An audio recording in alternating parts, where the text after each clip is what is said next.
Welcome back to A Clock in the Journal, where timeless mysteries come alive. Today, we present The Adventure of the Lion's Mane by Sir Arthur Conan Doyle, a rare tale narrated by Sherlock Holmes himself, set during his quiet retirement by the sea. Get ready for a mystery where danger lurks not in human form, but in the unexpected forces of nature. Let's begin. It is a most singular thing that a problem which was certainly as abstruse and unusual as any which I have faced in my long professional career should have come to me after my retirement, and be brought, as it were, to my very door. It occurred after my withdrawal to my little Sussex home, when I had given myself up entirely to that soothing life of nature for which I had so often yearned during the long years spent amid the gloom of London. At this period of my life the good Watson had passed almost beyond my ken. An occasional week-end visit was the most that I ever saw of him. Thus I must act as my own chronicler. Ah, had he but been with me! How much he might have made of so wonderful a happening and of my eventual triumph against every difficulty. As it is, however, I must needs tell my tale in my own plain way, showing by my words each step upon the difficult road which lay before me as I searched for the mystery of the lion's mane. My villa is situated upon the southern slope of the Downs, commanding a great view of the Channel. At this point the coastline is entirely of chalk cliffs, which can only be descended by a single, long, tortuous path, which is steep and slippery. At the bottom of the path lie 100 yards of pebbles and shingle, even when the tide is at full. Here and there, however, there are curves and hollows, which make splendid swimming pools filled afresh with each flow. This admirable beach extends for some miles in each direction, save only at one point where the little cove and village of Fulworth break the line. My house is lonely. I, my old housekeeper, and my bees have the estate all to ourselves. Half a mile off, however, is Harold Stackhurst's well-known coaching establishment. The Gables, quite a large place which contains some score of young fellows preparing for various professions, with a staff of several masters. Stackhurst himself was a well-known rowing blue in his day, and an excellent all-round scholar. He and I were always friendly from the day I came to the coast, and he was the one man who was on such terms with me that we could drop in on each other in the evenings without an invitation. Towards the end of July 1907, there was a severe gale, the wind blowing up channel, heaping the seas to the base of the cliffs, and leaving a lagoon at the turn of the tide. On the morning of which I speak, the wind had abated, and all nature was newly washed and fresh. It was impossible to work upon so delightful a day, and I strolled out before breakfast to enjoy the exquisite air. I walked along the cliff path which led to the steep descent to the beach. As I walked, I heard a shout behind me, and there was Harold Stackhurst, waving his hand in cheery greeting. "What a morning, Mr. Holmes! I thought I should see you out." "Going for a swim, I see. At your old tricks again," he laughed, patting his bulging pocket. "Yes. Macpherson started early, and I expect I may find him there." Fitzroy Macpherson was the science master, a fine, upstanding young fellow whose life had been crippled by heart trouble following rheumatic fever. He was a natural athlete, however, and excelled in every game which did not throw too great a strain upon him. Summer and winter he went for his swim, and as I am a swimmer myself, I have often joined him. At this moment we saw the man himself. His head showed above the edge of the cliff where the path ends. Then his whole figure appeared at the top, staggering like a drunken man. The next instant he threw up his hands, and, with a terrible cry, fell upon his face. Stackhurst and I rushed forward. It may have been 50 yards, and turned him on his back. He was obviously dying. Those glazed, sunken eyes and dreadful, livid cheeks could mean nothing else. One glimmer of life came into his face for an instant, and he uttered 2 or 3 words with an eager air of warning. They were slurred and indistinct, but to my ear the last of them, which burst in a shriek from his lips, were "the lion's mane." It was utterly irrelevant and unintelligible, and yet I could twist the sound into no other sense. Then he half raised himself from the ground, threw his arms into the air, and fell forward on his side. He was dead. My companion was paralyzed by the sudden horror of it, but I, as may well be imagined, had every sense on the alert. And I had need, for it was speedily evident that we were in the presence of an extraordinary case. The man was dressed only in his Burberry overcoat, his trousers, and an unlaced pair of canvas shoes. As he fell over, his Burberry, which had been simply thrown round his shoulders, slipped off, exposing his trunk. We stared at it in amazement. His back was covered with dark red lines, as though he had been terribly flogged by a thin wire scourge. The instrument with which this punishment had been inflicted was clearly flexible, for the long, angry wheels curved round his shoulders and ribs. There was blood dripping down his chin, for he had bitten through his lower lip in the paroxysm of his agony. His drawn and distorted face told how terrible that agony had been. I was kneeling in Stackhurst, standing by the body, when a shadow fell across us, and we found that Ian Murdoch was by our side. Murdoch was the mathematical coach at the establishment, a tall, dark, thin man, so taciturn and aloof that none can be said to have been his friend. He seemed to live in some high, abstract region of surds and conic sections with little to connect him with ordinary life. He was looked upon as an oddity by the students and would have been their butt, but there was some strange, outlandish blood in the man, which showed itself not only in his coal-black eyes and swarthy face, but also in occasional outbreaks of temper, which could only be described as ferocious. On one occasion, being plagued by a little dog belonging to Macpherson, he had caught the creature up and hurled it through the plate-glass window, an action for which Stackhurst would certainly have given him his dismissal had he not been a very valuable teacher. Such was the strange, complex man who now appeared beside us. He seemed to be honestly shocked at the sight before him, though the incident of the dog may show that there was no great sympathy between the dead man and himself. Poor fellow, poor fellow! What can I do? How can I help? Were you with him? Can you tell us what has happened? No, I was late this morning. I was not on the beach at all. I have come straight from the Gables. What can I do? You can hurry to the police station at Fulworth. Report the matter at once.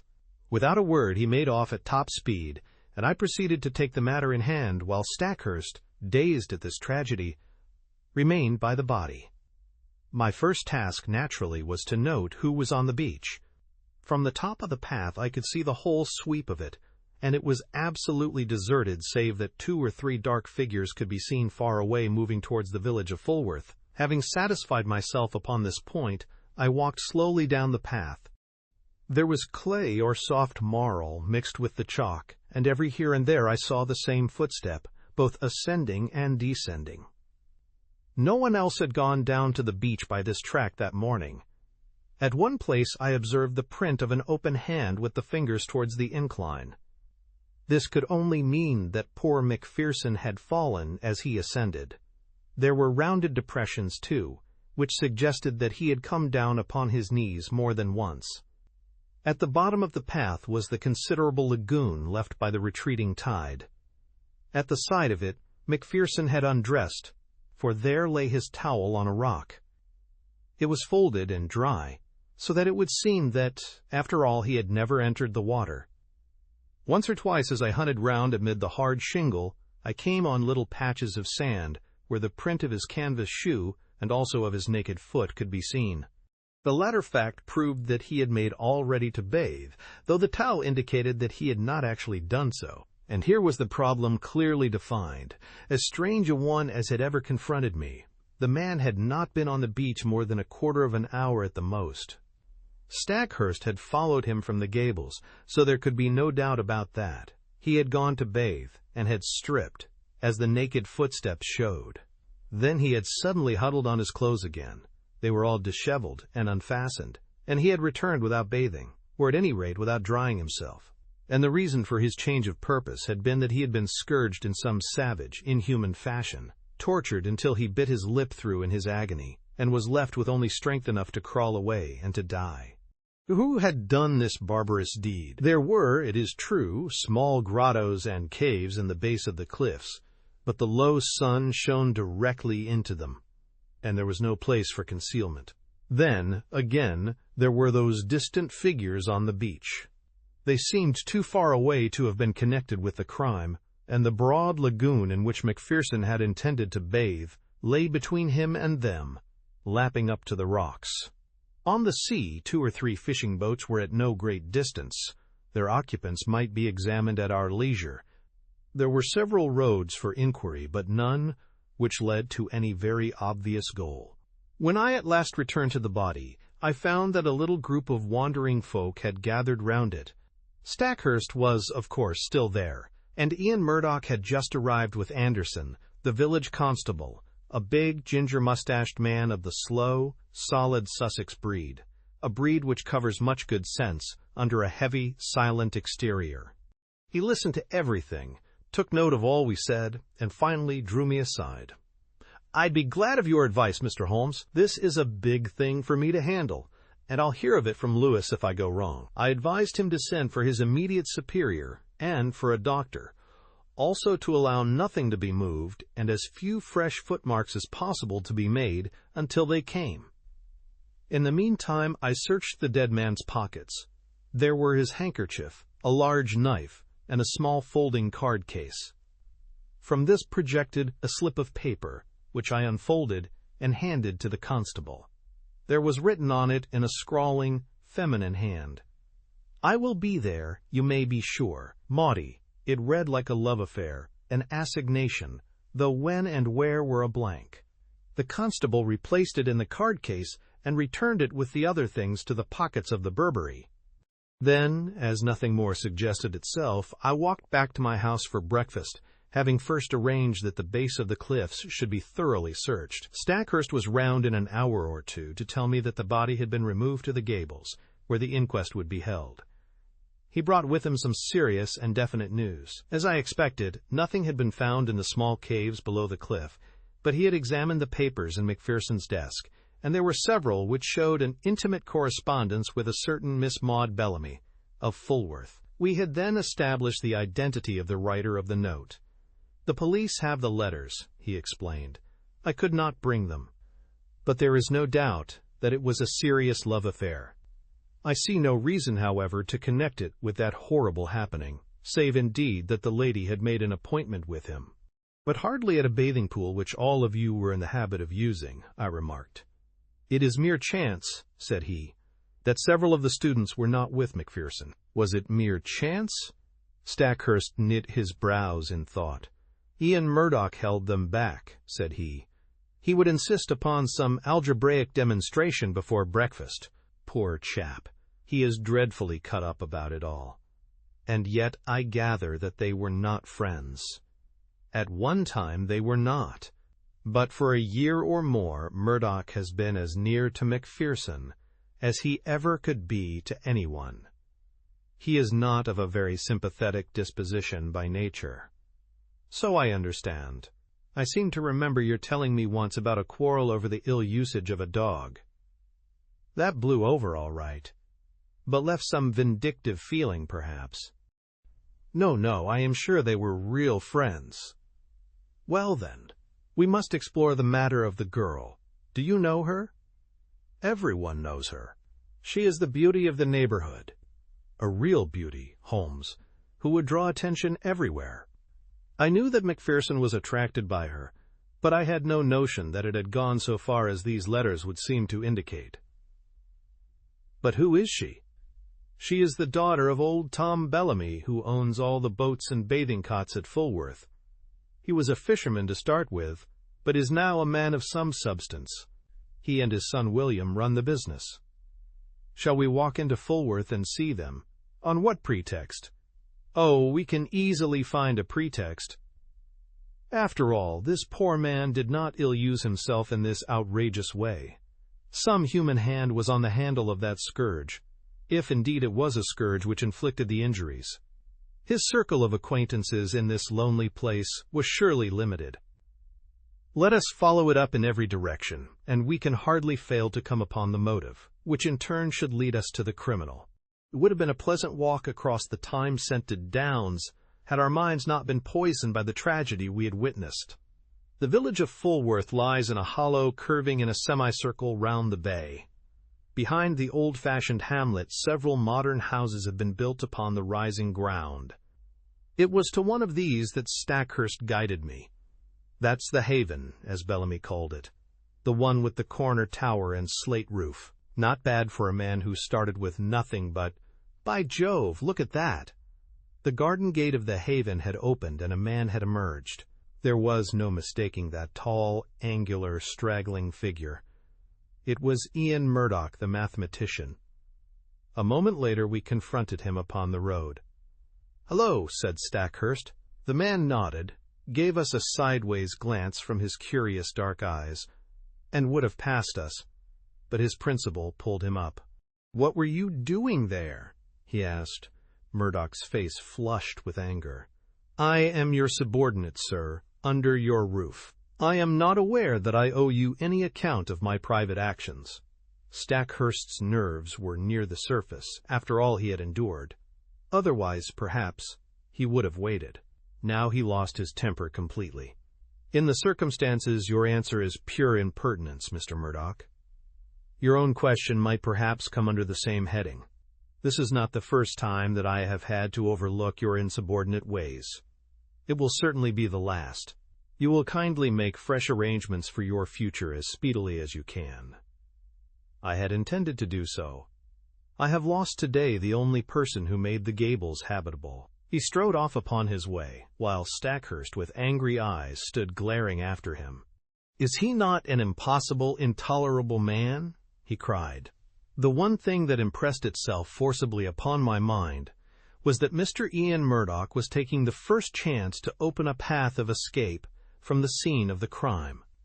Suspicion, vague and nebulous, was now beginning to take outline in my mind. Perhaps the visit to the Bellamys might throw some further light upon the matter. Stackhurst pulled himself together, and we went forward to the house. Mr. Bellamy proved to be a middle-aged man with a flaming red beard. He seemed to be in a very angry mood, and his face was soon as florid as his hair. "No, sir, I do not desire any particulars. My son here," indicating a powerful young man with a heavy, sullen face in the corner of the sitting-room, "is of one mind with me that Mr. Macpherson's attentions to Maud were insulting. Yes, sir, the word marriage was never mentioned, and yet there were letters and meetings, and a great deal more of which neither of us could approve. She has no mother, and we are her only guardians. We are determined." But the words were taken from his mouth by the appearance of the lady herself. There was no gainsaying that she would have graced any assembly in the world. Who could have imagined that so rare a flower would grow from such a root and in such an atmosphere? Women have seldom been an attraction to me, for my brain has always governed my heart, but I could not look upon her perfect, clear-cut face, with all the soft freshness of the downlands in her delicate coloring, without realizing that no young man would cross her path unscathed. Such was the girl who had pushed open the door and stood now, wide-eyed and intense, in front of Harold Stackhurst. "I know already that Fitzroy is dead," she said. "Do not be afraid to tell me the particulars." "This other gentleman of yours let us know the news," explained the father. "There is no reason why my sister should be brought into the matter," growled the younger man. The sister turned a sharp, fierce look upon him. "This is my business, William. Kindly leave me to manage it in my own way. By all accounts, there has been a crime committed. If I can help to show who did it, it is the least I can do for him who is gone." She listened to a short account from my companion, with a composed concentration which showed me that she possessed strong character as well as great beauty. Maud Bellamy will always remain in my memory as a most complete and remarkable woman. It seems that she already knew me by sight, for she turned to me at the end. "Bring them to justice, Mr. Holmes. You have my sympathy and my help, whoever they may be." It seemed to me that she glanced defiantly at her father and brother as she spoke. "Thank you," said I. "I value a woman's instinct in such matters. You use the word they. You think that more than one was concerned? I knew Mr. Macpherson well enough to be aware that he was a brave and a strong man. No single person could ever have inflicted such an outrage upon him. Might I have one word with you alone? I tell you, Maud, not to mix yourself up in the matter. cried her father angrily. She looked at me helplessly. "What can I do? The whole world will know the facts presently, so there can be no harm if I discuss them here," said I. "I should have preferred privacy, but if your father will not allow it, he must share the deliberations." Then I spoke of the note, which had been found in the dead man's pocket. "It is sure to be produced at the inquest. May I ask you to throw any light upon it that you can?" "I see no reason for mystery," she answered. "We were engaged to be married, and we only kept it secret because Fitzroy's uncle, who is very old and said to be dying, might have disinherited him if he had married against his wish. There was no other reason." "You could have told us," growled Mr. Bellamy. "So I would, father, if you had ever shown sympathy." "I object to my girl picking up with men outside her own station. It was your prejudice against him which prevented us from telling you. As to this appointment," she fumbled in her dress and produced a crumpled note. It was in answer to this. "Dearest," ran the message, "the old place on the beach just after sunset on Tuesday. It is the only time I can get away. FM. Tuesday was today, and I had meant to meet him tonight." I turned over the paper. "This never came by post. How did you get it?" "I would rather not answer that question. It has really nothing to do with the matter which you are investigating. But anything which bears upon that, I will most freely answer." She was as good as her word, but there was nothing which was helpful in our investigation. She had no reason to think that her fiancé had any hidden enemy, but she admitted that she had had several warm admirers. "May I ask if Mr. Ian Murdoch was one of them?" She blushed and seemed confused. "There was a time when I thought he was. But that was all changed when he understood the relations between Fitzroy and myself." Again, the shadow round this strange man seemed to me to be taking more definite shape. His record must be examined. His rooms must be privately searched. Stackhurst was a willing collaborator, for in his mind also suspicions were forming. We returned from our visit to the Haven with the hope that one free end of this tangled skein was already in our hands. A week passed. The inquest had thrown no light upon the matter, and had been adjourned for further evidence. Stackhurst had made discreet inquiry about his subordinate, and there had been a superficial search of his room, but without result. Personally, I had gone over the whole ground again, both physically and mentally, but with no new conclusions. In all my chronicles, the reader will find no case which brought me so completely to the limit of my powers. Even my imagination could conceive no solution to the mystery. And then there came the incident of the dog. It was my old housekeeper who heard of it first by that strange wireless by which such people collect the news of the countryside. "Sad story this, sir, about Mr. Macpherson's dog," said she one evening. "I do not encourage such conversations, but the words arrested my attention. What of Mr. Macpherson's dog?" "Dead, sir. Died of grief for its master." "Who told you this?" "Why, sir, everyone is talking of it. It took on terrible, and has eaten nothing for a week. Then today, 2 of the young gentlemen from the Gables found it dead, down on the beach, sir, at the very place where its master met his end. At the very place." The words stood out clear in my memory. Some dim perception that the matter was vital rose in my mind. That the dog should die was after the beautiful, faithful nature of dogs. But in the very place, why should this lonely beach be fatal to it? Was it possible that it also had been sacrificed to some revengeful feud? Was it possible? Yes, the perception was dim, but already something was building up in my mind. In a few minutes, I was on my way to the Gables, where I found Stackhurst in his study. At my request, he sent for Sudbury and Blount, the 2 students who had found the dog. "Yes, it lay on the very edge of the pool," said one of them. "It must have followed the trail of its dead master. I saw the faithful little creature, an Airedale terrier, laid out upon the mat in the hall. The body was stiff and rigid, the eyes projecting, and the limbs contorted. There was agony in every line of it. From the Gables I walked down to the bathing pool. The sun had sunk, and the shadow of the great cliff lay black across the water, which glimmered dully like a sheet of lead. The place was deserted, and there was no sign of life save for 2 seabirds circling and screaming overhead. In the fading light, I could dimly make out the little dog's spoor upon the sand, round the very rock on which his master's towel had been laid. For a long time I stood in deep meditation while the shadows grew darker around me.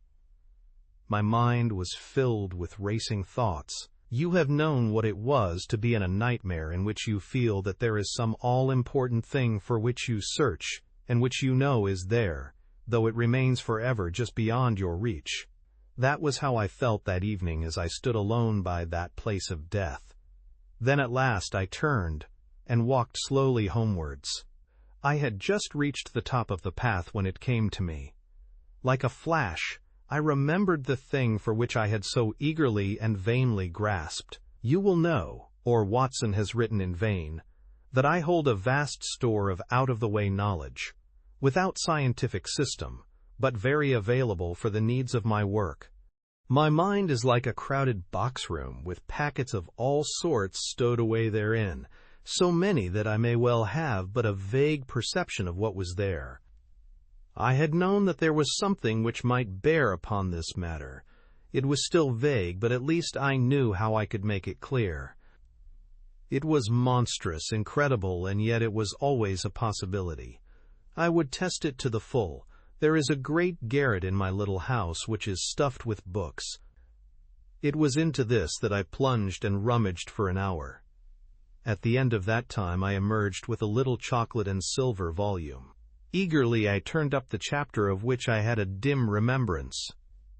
Yes, it was indeed a far-fetched and unlikely proposition, and yet I could not be at rest until I had made sure if it might indeed be so.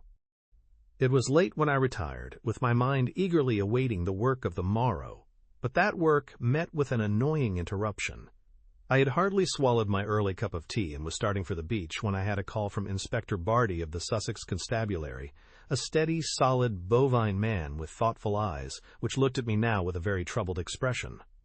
"I know your immense experience, sir," said he. "This is quite unofficial, of course, and need go no farther, but I am fairly up against it in this Macpherson case. The question is, shall I make an arrest or shall I not?" "Meaning Mr. Ian Murdoch?" "Yes, sir. There is really no one else when you come to think of it. That's the advantage of this solitude. We narrow it down to a very small compass. If he did not do it, then who did? What have you against him? He had gleaned along the same furrows as I had." There was Murdoch's character and the mystery which seemed to hang round the man, his furious bursts of temper, as shown in the incident of the dog, the fact that he had quarreled with Macpherson in the past, and that there was some reason to think that he might have resented his attentions to Miss Bellamy. He had all my points, but no fresh ones, save that Murdoch seemed to be making every preparation for departure. What would my position be if I let him slip away with all this evidence against him? The burly, phlegmatic man was sorely troubled in his mind. "Consider," I said, "all the essential gaps in your case. On the morning of the crime he can surely prove an alibi. He had been with his scholars till the last moment, and within a few minutes of Macpherson's appearance he came upon us from behind. Then bear in mind the absolute impossibility that he could single-handed have inflicted this outrage upon a man quite as strong as himself. Finally, there is this question of the instrument with which these injuries were inflicted. What could it be but a scourge or flexible whip of some sort?" "Have you examined the marks?" I asked. "I have seen them. So has the doctor, but I have examined them very carefully with a lens. They have peculiarities." "What are they, Mr. Holmes?" I stepped to my bureau and brought out an enlarged photograph. "This is my method in such cases," I explained. "You certainly do things thoroughly, Mr. Holmes." "I should hardly be what I am if I did not. Now let us consider this wheal which extends round the right shoulder. Do you observe nothing remarkable?" "I can't say I do." "Surely it is evident that it is unequal in its intensity. There is a dot of extravasated blood here and another there. There are similar indications in this other wheal down here. What can that mean?" "I have no idea. Have you?" "Perhaps I have. Perhaps I haven't. I may be able to say more soon. Anything which will define what made that mark will bring us a long way towards the criminal." "It is, of course, an absurd idea," said the policeman, "but if a red-hot net of wire had been laid across the back, then these better-marked points would represent where the meshes crossed each other. A most ingenious comparison, or shall we say a very stiff cat-o'-nine-tails with small, hard knots upon it. By Jove, Mr. Holmes, I think you have hit it. Or there may be some very different cause, Mr. Barty, but your case is far too weak for an arrest. Besides, we have those last words, lion's mane. I have wondered whether Ian— yes, I have considered that, if the second word had borne any resemblance to Murdoch. But it did not. He gave it almost in a shriek. I am sure that it was Maine. Have you no alternative, Mr. Holmes? Perhaps I have, but I do not care to discuss it until there is something more solid to discuss. And when will that be? In an hour, possibly less. The inspector rubbed his chin and looked at me with dubious eyes. I wish I could see what was in your mind, Mr. Holmes. Perhaps it's those fishing boats. No, they were too far out. Well then, is it Bellamy and that big son of his? They were not too sweet upon Mr. Macpherson. Could they have done him a mischief? No, you won't draw me until I am ready, said I with a smile. Now, Inspector, we each have our own work to do. Perhaps if you were to meet me here at midday— So far we had got when there came the tremendous interruption which was the beginning of the end. My outer door was flung open, there were blundering footsteps in the passage, and Ian Murdoch staggered into the room, pallid, disheveled, his clothes in wild disorder, clawing with his bony hands at the furniture to hold himself erect. "Brandy! Brandy!" he gasped, and fell groaning upon the sofa. He was not alone. Behind him came Stackhurst, hatless and panting, almost as distrait as his companion. Yes, brandy," he cried. "The man is at his last gasp. It was all I could do to bring him here." He fainted twice upon the way.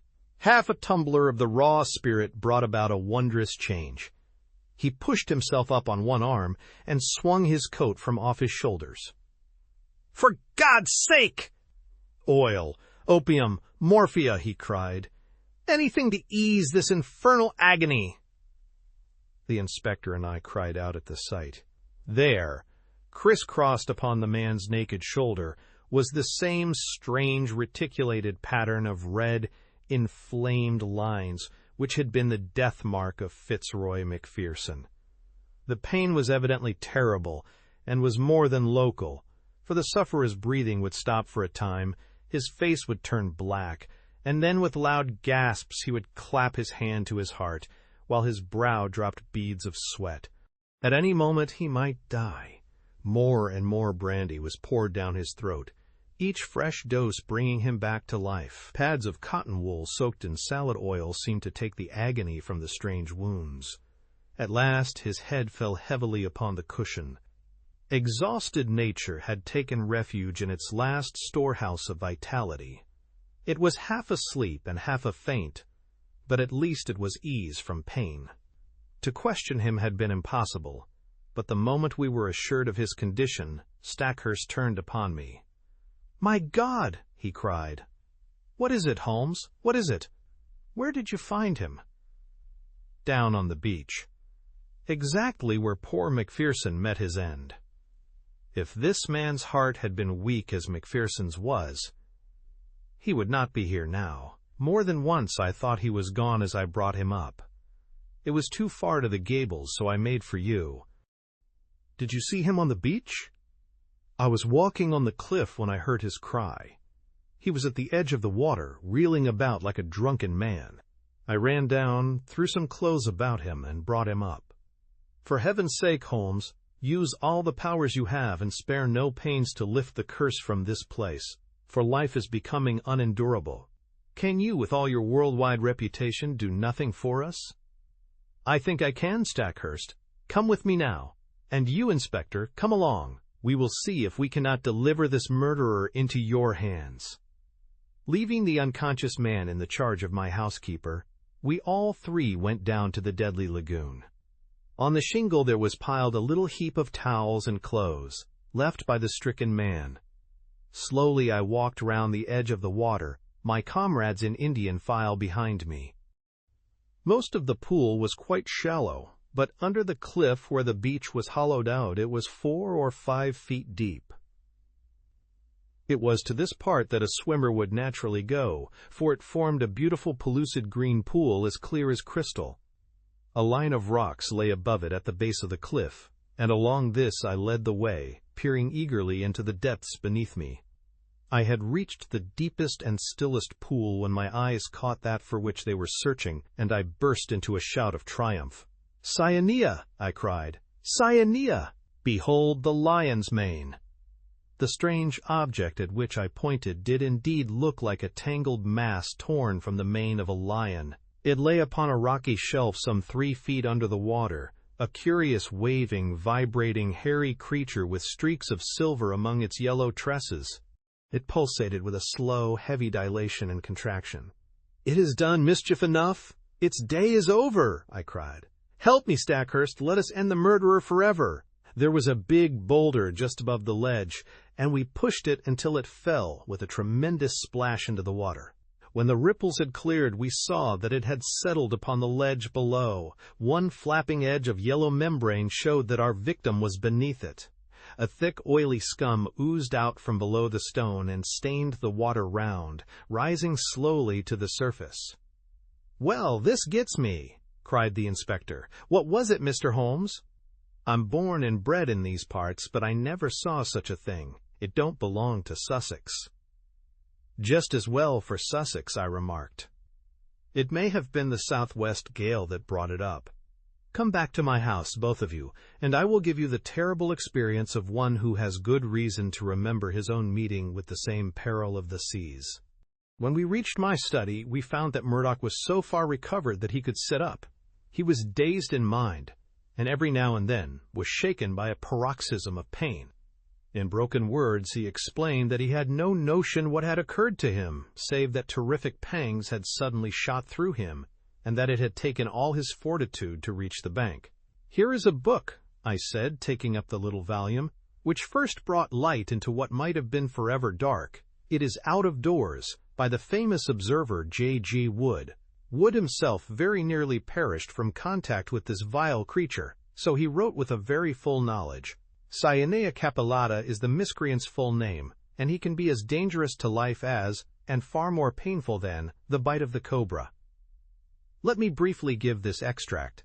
If the bather should see a loose, roundish mass of tawny membranes and fibers, something like very large handfuls of lion's mane and silver paper, let him beware, for this is the fearful stinger, Cyanea capillata. Could our sinister acquaintance be more clearly described? He goes on to tell his own encounter with one when swimming off the coast of Kent. He found that the creature radiated almost invisible filaments to the distance of 50 feet, and that anyone within that circumference from the deadly center was in danger of death. Even at a distance, the effect upon Wood was almost fatal. The multitudinous threads caused light scarlet lines upon the skin, which on closer examination resolved into minute dots or pustules, each dot charged, as it were, with a red-hot needle making its way through the nerves. The local pain was, as he explains, the least part of the exquisite torment. Pangs shot through the chest, causing me to fall as if struck by a bullet. The pulsation would cease, and then the heart would give 6 or 7 leaps as if it would force its way through the chest. It nearly killed him, although he had only been exposed to it in the disturbed ocean and not in the narrow, calm waters of a bathing pool. He says that he could hardly recognize himself afterwards, so white, wrinkled, and shriveled was his face. He gulped down brandy, a whole bottleful, and it seems to have saved his life. There is the book, Inspector. I leave it with you, and you cannot doubt that it contains a full explanation of the tragedy of poor Macpherson. "And incidentally exonerates me," remarked Ian Murdoch with a wry smile. "I do not blame you, Inspector, nor you, Mr. Holmes, for your suspicions were natural. I feel that on the very eve of my arrest, I have only cleared myself by sharing the fate of my poor friend." "No, Mr. Murdoch. I was already upon the track. And had I been out as early as I intended, I might well have saved you from this terrific experience.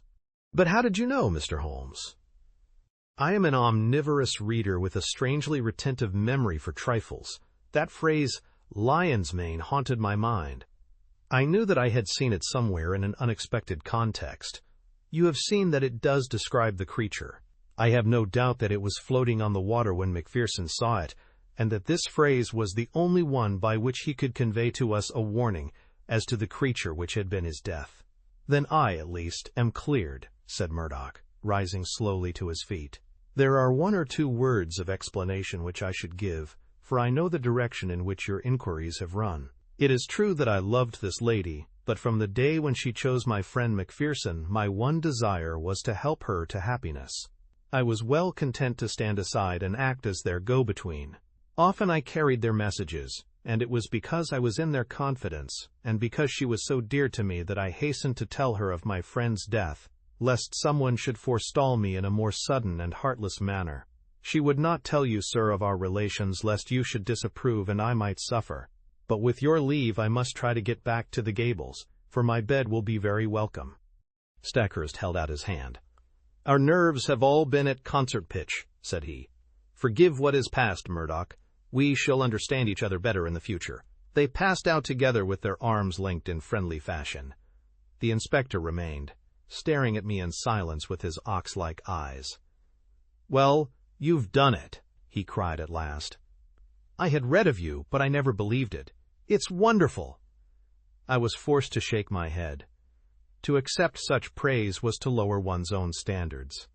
I was slow at the outset, culpably slow. Had the body been found in the water, I could hardly have missed it. It was the towel which misled me. The poor fellow had never thought to dry himself, and so I, in turn, was led to believe that he had never been in the water. Why, then, should the attack of any water creature suggest itself to me? That was where I went astray. Well, well, Inspector, I often ventured to chaff you gentlemen of the police force, but Cyanea Capillata very nearly avenged Scotland Yard.